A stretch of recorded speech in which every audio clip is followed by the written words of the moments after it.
Good morning विद्यार्थी मित्रों। तो આજનો આપણો ટોપિક ખૂબ જ ઇમ્પોર્ટન્ટ છે। આજે આપણે ભણવાના છીએ આણ્વીય કક્ષકવાદનો સિદ્ધાંત। ટોપિકનું નામ છે આણ્વીય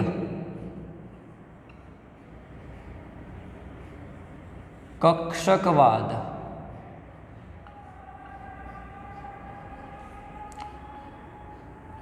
નો સિદ્ધાંત।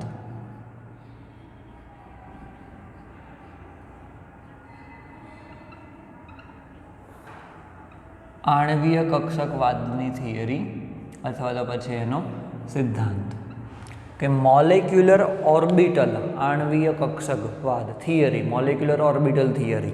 ओके, एक्चुअली आ थियरी एटला माटे इम्पोर्टंट है कारण के अमुक प्रश्नोना जवाब ए संयोजकता बंधनवाद VSCPR थियरी जे हती आपणे अने बीजू VB थियरी संयोजकता कक्षकवादनो सिद्धांत के जे एक्चुअली अत्यारे तो सिलेबसमांथी काढी दीधी छे, परंतु ए आना अमुक प्रश्नों जवाब आपी सकतो नतो। तो ए प्रश्नों जवाब आप्या आणवीय कक्षकवादे। बराबर, एटला माटे इम्पोर्टंट है कारण के ते आपणने चोक्कस कई रीते परमाणुओ एकबीजा साथे सम्मिश्रण थईने जोड़ाय छे, एमां कई रीतनी रचना थाय छे तेना विषे माहिती आपे छे। बराबर, तो क्वेश्चन एकदम सिंपल है, आणवीय कक्षकवादनो सिद्धांत अने एना अनुसार आपणे पहलो पॉइंट जोईशुं के पहलो पॉइंट एकदम सिंपल है कि परमाणवीय कक्षको शुं थाय छे। तो परमाणवीय कक्षको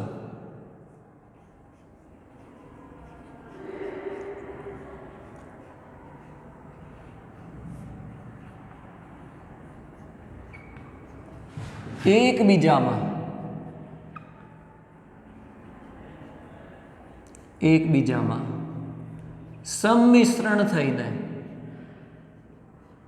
सम्मिश्रण थईने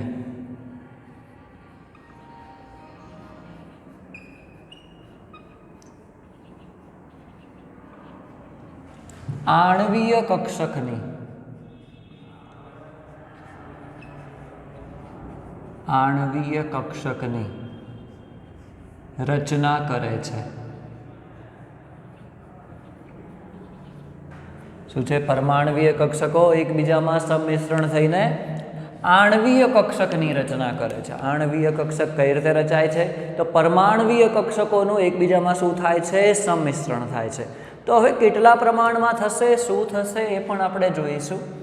चलो, बीजो मुद्दो पण एकदम सिंपल छे। आपणे एवुं कही सकीए के परमाणुमां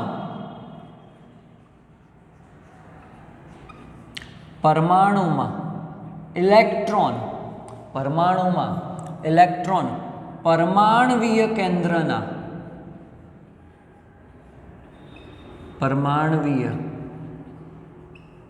केंद्रना आकर्षण हेठळ होय छे।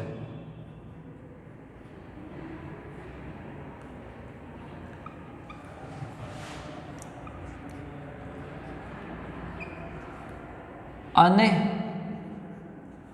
अणुमां इलेक्ट्रॉन आणवीय केंद्रना, अहींया शब्द नवो छे तमारा माटे, आणवीय केंद्रना आकर्षण हेठळ होय छे।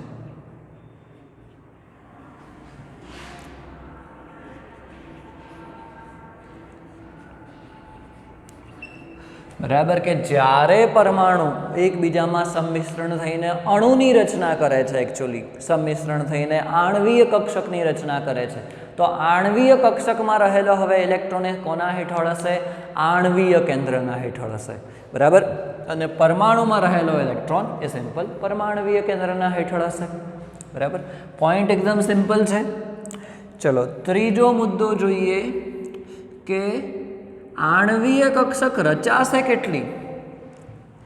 बराबर, आपणे जोयुं हतुं संयोजकता बंधनवाद अने VSCPR थियरी अनुसार के एकबीजामां सम्मिश्रण थतुं हतुं। बराबर, अने सम्मिश्रण थईने शुं थतुं हतुं? नवी कक्षक आणवीय कक्षक रचाती हती। बराबर, तो आणवीय कक्षकवाद एवुं कहे छे કે આણ્વીય કક્ષકની સંખ્યા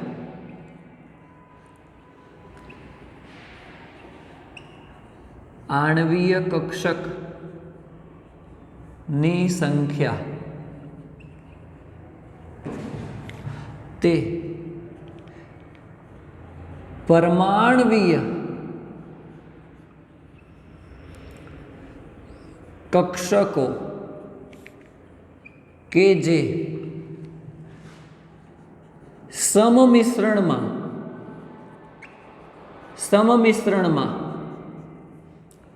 ભાગ લે છે તેના જેટલી હોય છે,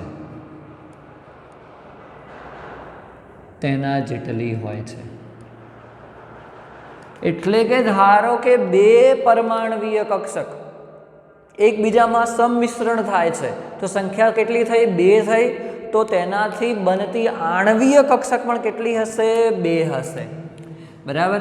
પરમાણ્વીય કક્ષકને ઇંગ્લિશમાં એટોમિક ઓર્બિટલ કહેવામાં આવે. બરાબર, એટોમિક ઓર્બિટલ. ચલો હું અહીંયા લખી જ દઉં છું, એટોમિક ઓર્બિટલ, જેને શોર્ટ ફોર્મમાં આપણે લખીશું શું? AO લખીશું,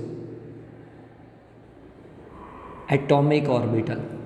ઓકે, તો આવી બે એટોમિક ઓર્બિટલ એકબીજામાં જ્યારે સંમિશ્રણ પામે તો ત્યારે શું બનશે? 2 આણ્વીય કક્ષક બનશે. 2 આણ્વીય કક્ષક. આણ્વીય કક્ષક એને ઇંગ્લિશમાં કહેવામાં આવે છે મોલેક્યુલર ઓર્બિટલ. મોલેક્યુલર ઓર્બિટલ એટલે શોર્ટમાં આપણે એને લખી શકીએ MO. Molecular orbital. તો આણ્વીય કક્ષકવાદ એવું કહે છે કે કેટલી બનશે? 2 મોલેક્યુલર ઓર્બિટલ બનશે. કેટલી બનશે? 2 મોલેક્યુલર ઓર્બિટલ હશે. બરાબર. હવે આમાંથી 2 મોલેક્યુલર ઓર્બિટલ એ એક સમાન પાછી નહીં હોય, 2 પ્રકારે બનશે, જેમાંથી એક હશે બંધકારક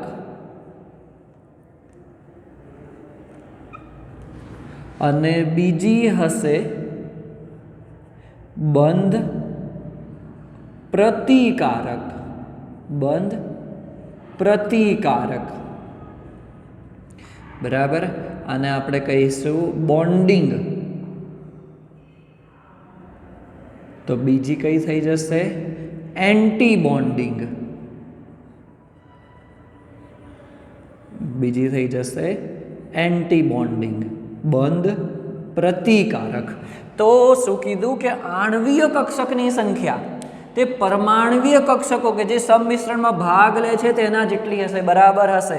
એટલે કે ધારો કે 2 પરમાણ્વીય કક્ષકો ભાગ લેતી હોય, 2 પરમાણ્વીય કક્ષકો, તો તેનાથી શું બનશે?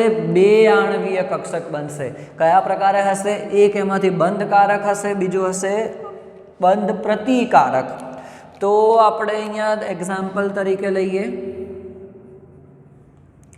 ફોર એક્ઝામ્પલ, જો આપણે 1s કક્ષા લઈએ છીએ કે 2 1s કક્ષા એકબીજામાં સંમિશ્રણ પામે છે, જે શું છે? પરમાણ્વીય કક્ષા છે. તો તેનાથી શું થશે? તો તેનાથી 2 પ્રકારે આણ્વીય કક્ષક બનશે, જેને નામ આપવામાં આવ્યું છે સિગ્મા 1s, સિગ્મા બંધ. યાદ રાખો કઈ રીતે રચાય? એકબીજાના શીર્ષથી શીર્ષ જોડાણ થાય. અને બીજું છે સિગ્મા સ્ટાર 1s. તો કઈ બંધકારક, કઈ બંધ પ્રતિકારક? તો યાદ રાખજો કે જે સ્ટાર વગર છે તેને આપણે બંધકારક કહીશું, અને સ્ટાર વાળું થઈ જશે બંધ પ્રતિકારક કક્ષક. ઓકે, અત્યારે ફક્ત યાદ રાખવાનું છે કે 2 પરમાણ્વીય કક્ષકો એકબીજા સાથે સંમિશ્રણ થઈને 2 આણ્વીય કક્ષક રચાશે. બરાબર.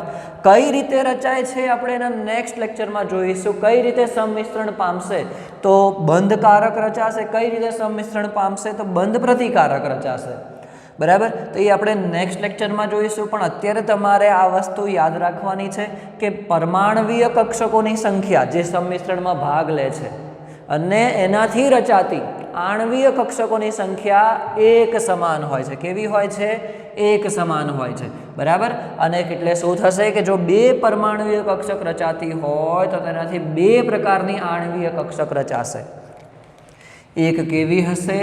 એક હશે બંધકારક, જેને આપણે બોન્ડિંગ કહીશું, અને બીજી હશે બંધ પ્રતિકારક, જેને શું કહેવામાં આવે છે? એન્ટી બોન્ડિંગ કહેવામાં આવે છે. બરાબર. કઈ રીતે દર્શાવવામાં આવે છે? તો સ્ટારવાળી જ્યાં પણ લખેલું હોય સ્ટારવાળી કક્ષક એ કેવી હશે? તો બંધ પ્રતિકારક હશે, અને સ્ટાર વગરની જે પણ કક્ષા હશે તે કોણ હશે? બંધકારક હશે. આપણે આગળ એ પણ જોવાના છે કે કોણ સિગ્મા બંધ રચશે, કોણ પાઈ બંધ રચશે. અહીંયા મેં સિગ્મા લખ્યું છે, તમે યાદ કરો, આમ પણ આ તમારા માટે સમજવું ઈઝી છે. જ્યારે કક્ષકોનું સંમિશ્રણવાળો ટોપિક આપણે ચલાવ્યો હતો એમાં કીધું હતું કે એસ તો હંમેશા સિગ્મા બંધ જ રચે, કારણ કે એમાં શીર્ષથી શીર્ષ સંમિશ્રણ થશે, એમાં કદી બાજુથી સંમિશ્રણ થશે નહીં. બરાબર. તો head to head, head on overlapping થાય. બરાબર. એટલે કે એ તો હંમેશા સિગ્મા બંધ જ રચે, એટલે મેં અહીંયા સિગ્મા લખ્યું છે. 1s શું છે? આ પરમાણવીય કક્ષક છે, આ સમજવાનું છે. આ શું છે? તો આ એ પરમાણવીય કક્ષક છે. જ્યારે અહીંયા જે મેં સિગ્મા 1s લખ્યું છે એ શું છે? તો આણવીય કક્ષક છે. એ શું છે? આણવીય કક્ષક છે. બરાબર. એકદમ સિમ્પલ પોઈન્ટ છે કે આણવીય કક્ષકની સંખ્યા તે પરમાણવીય કક્ષકો કે જે સંમિશ્રણમાં ભાગ લેતી હોય તેના જેટલી હોય છે. બરાબર. ત્રીજો પોઈન્ટ એકદમ સિમ્પલ છે. ચલો ચોથો પોઈન્ટ આપણે જોઈએ. ચોથો પોઈન્ટ શું કહે છે આપણે જોઈએ. ચોથો પોઈન્ટ આપણને એવું કહે છે કે અહીં જે આણવીય કક્ષકવાદનો સિદ્ધાંત છે, આણવીય કક્ષકવાદનો સિદ્ધાંત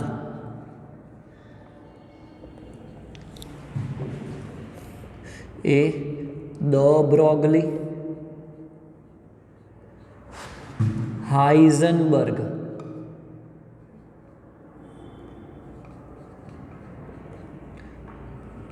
નો અનિશ્ચિતતાનો સિદ્ધાંત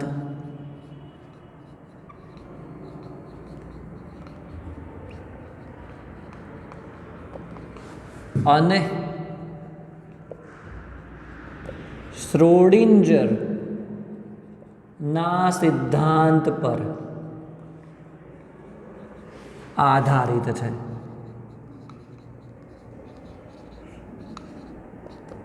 શ્રોડિંજરના સિદ્ધાંત ઉપર આધારિત છે. બરાબર. શું છે? આણવીય કક્ષકવાદનો સિદ્ધાંત એ શું છે? તો દ બ્રોગલી, હાઇઝનબર્ગ અને શ્રોડિંજર આ ત્રણના જે સિદ્ધાંત હતા એના ઉપર આધારિત છે આણવીય કક્ષકવાદનો સિદ્ધાંત.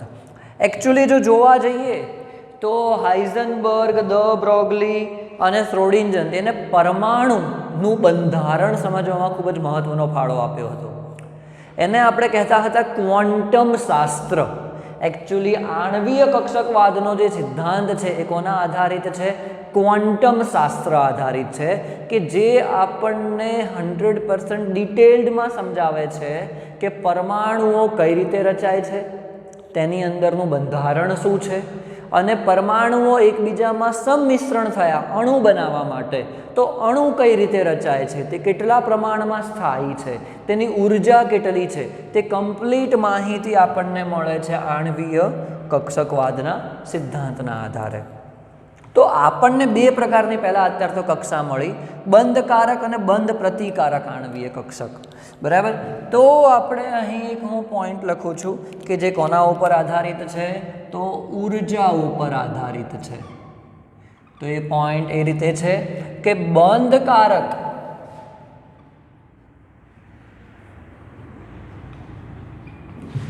आणवीय कक्षक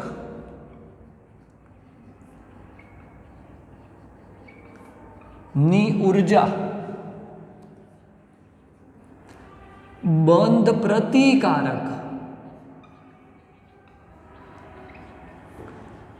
आणवीय कक्षक नी ऊर्जा करता ओછી હોય છે। એનો મતલબ શું થયો કે બંધ પ્રતિકારક એન્ટી બોન્ડિંગ જે કક્ષા છે તેની ઊર્જા વધારે છે, બંધ પ્રતિકારકની ઊર્જા ઓછી છે। તો અહીંયા મારે લખવું હોય ફોર એક્ઝામ્પલ,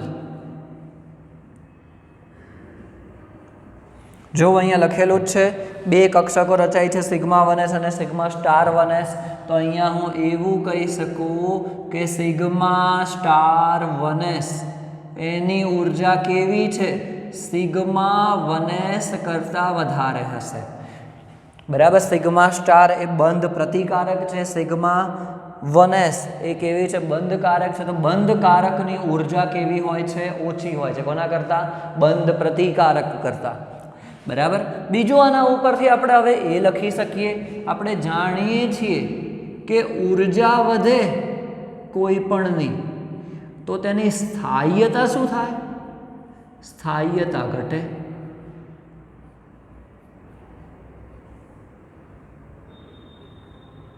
સ્થાય્યતા શું થશે, તેની ઘટશે। ઊર્જા વધશે તો સ્થાય્યતા ઘટશે। તો આના ઉપરથી ખૂબ જ ઇમ્પોર્ટન્ટ એક પોઈન્ટ લખી શકાય, એ પોઈન્ટ એ લખી શકાય કે જેમ બંધકારક आणवीय કક્ષકમાં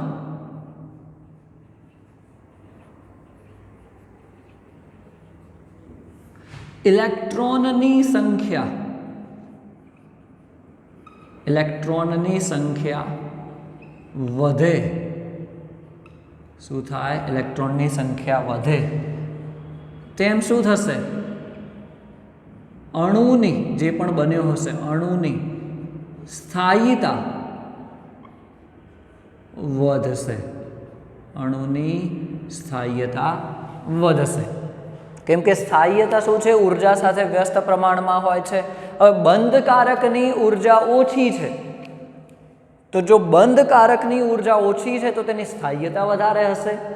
તો જો અણુની અંદર બંધકારક આણવીય કક્ષક જે પણ હશે એમાં જો ઇલેક્ટ્રોનની સંખ્યા વધે તો શું થશે, અણુની સ્થાયીતા વધશે। અને જો બંધ પ્રતિકારકમાં સંખ્યા વધે તો શું થશે, બંધ પ્રતિકારકમાં, અને જો બંધ પ્રતિકારક आणवीय કક્ષકમાં ઇલેક્ટ્રોનની સંખ્યા વધે, ઇલેક્ટ્રોનની સંખ્યા વધે તો શું થશે, અણુની સ્થાયીતા, અણુની સ્થાયીતા ઘટશે, અણુની સ્થાયીતા શું થશે, ઘટશે। બરાબર, આ પણ ખૂબ જ ઇમ્પોર્ટન્ટ ટોપિક છે। આપણે જાણીએ છીએ કે ઊર્જા અને સ્થાયીતા એકબીજાના વ્યસ્ત પ્રમાણમાં હોય છે, ઊર્જા અને સ્થાયીતા એકબીજાના વ્યસ્ત પ્રમાણમાં હોય છે। તો આના ઉપરથી આપણે આ વસ્તુ નક્કી કરી શકીએ છીએ કે જો બંધકારક આણવીય કક્ષકમાં ઇલેક્ટ્રોનની સંખ્યા વધશે, તેની ઊર્જા ઓછી છે, સ્થાયીતા વધશે, અને જો બંધ પ્રતિકારકમાં ઇલેક્ટ્રોનની સંખ્યા વધે તો તે અસ્થાયી બનશે। બરાબર, અસ્થાયી બનશે। અને એ આપણે ખૂબ જ ઇમ્પોર્ટન્ટ ફોર્મ્યુલા છે, એના આધારે આપણે નક્કી કરીશું। બરાબર, નેક્સ્ટ પોઈન્ટ આપણે જોવા જઈ રહ્યા છીએ કે હવે જે ઇલેક્ટ્રોન છે એ ભરાશે કઈ રીતે આ કક્ષકોમાં, તો એમાં કોઈ નવા નિયમો નથી, એના કોઈ નવા નિયમો નથી। તો આણવીય કક્ષકમાં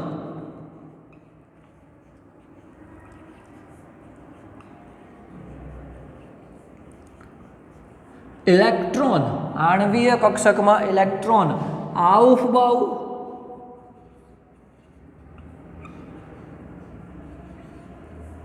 પાઉલી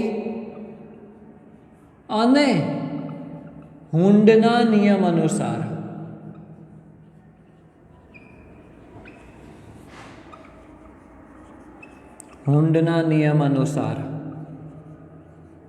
ભરાય છે, બરાબર. ઇલેક્ટ્રોન કઈ રીતે? તો પાઉલી અને હુન્ડના નિયમ અનુસાર. એમાં કોઈ નવા નિયમો નથી. એ જે નિયમો છે એ 100% સાચા છે.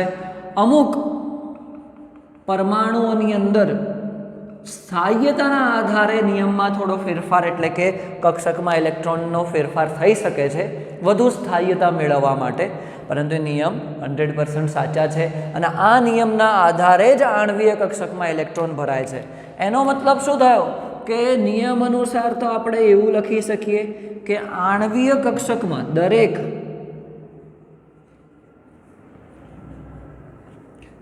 આણ્વીય કક્ષકમાં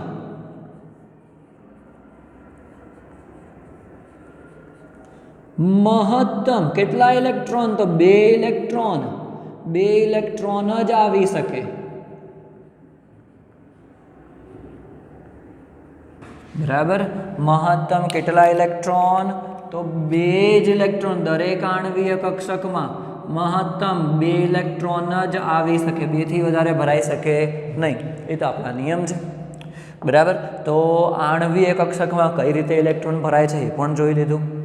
હવે બીજો ઇમ્પોર્ટન્ટ પોઈન્ટ છે કે જે આપણે બંધ કારક અને બંધ પ્રતિકારક કક્ષકો છે તેના આધારે નક્કી કરીશું, અને એ છે બંધ ક્રમાંક.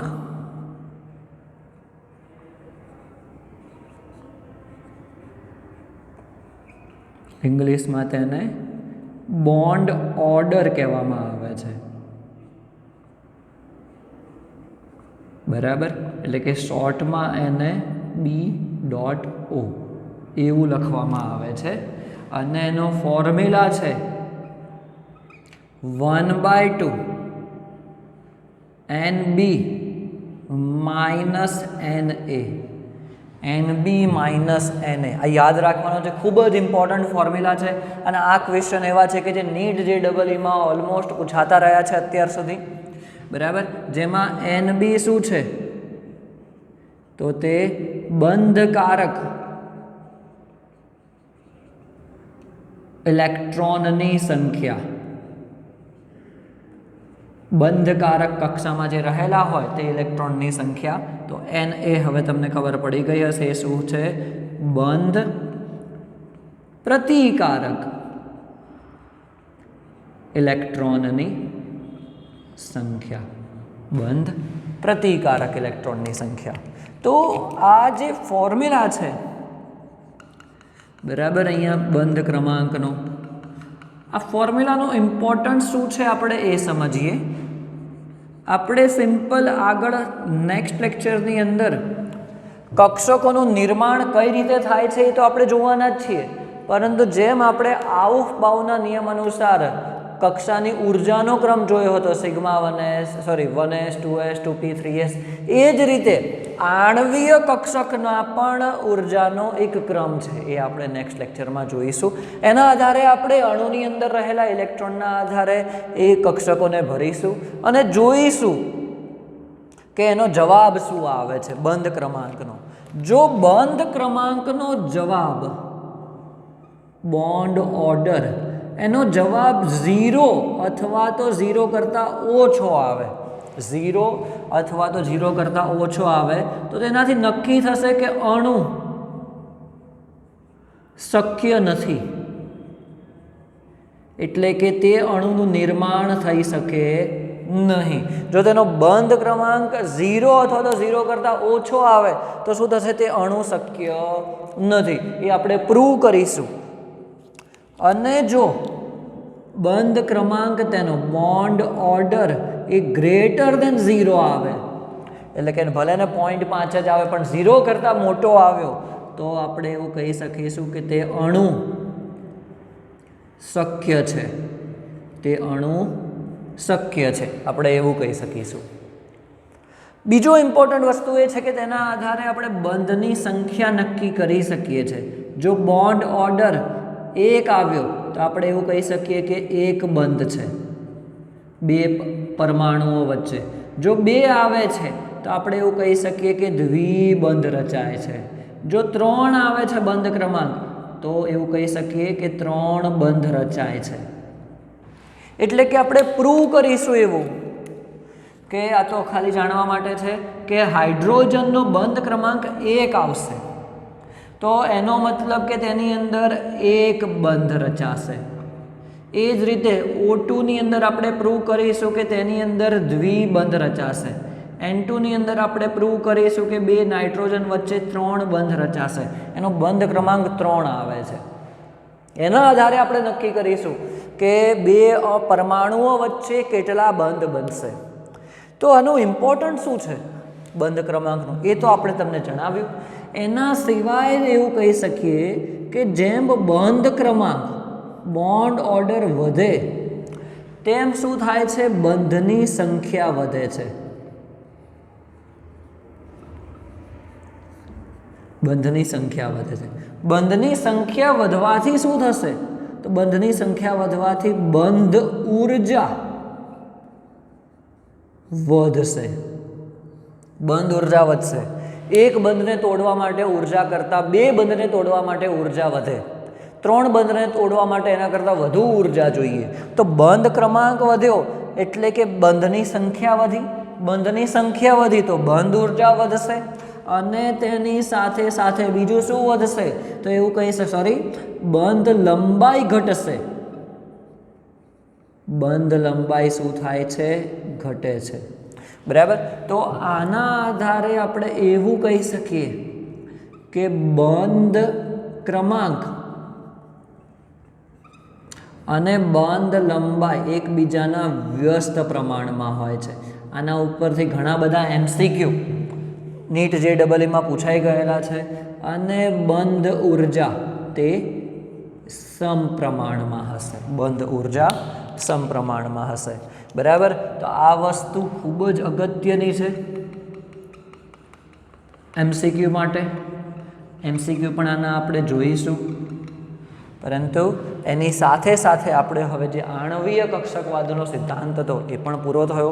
ખૂબ જ ઇમ્પોર્ટન્ટ ટોપિક છે. આ 7મો પોઈન્ટ જે લખાયો છે એ MCQ માટે ખૂબ જ ઇમ્પોર્ટન્ટ છે.